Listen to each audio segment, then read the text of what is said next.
So already our operators got a lot of context from Netcall Operations Insight.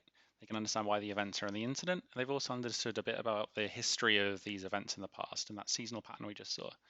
But now they really want to understand a little bit more about the relationship between the resources that participated in this.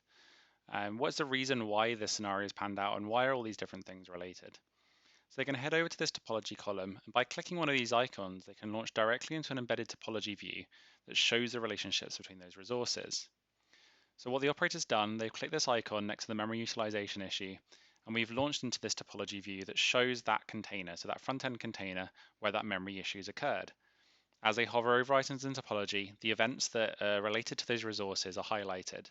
We can see that the container is what has that memory utilization issue. That's caused the pod to terminate due to that memory limit being exceeded.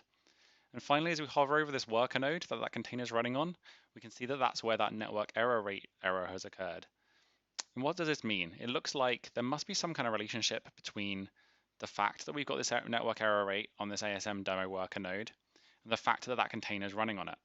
And that makes sense, right? If the worker node where the container is running has got some kind of network issue, then potentially that service that's running within that container is starting to back up requests, which is causing the memory utilization issue, which is ultimately causing the issues we're seeing here with that latency on that front end service.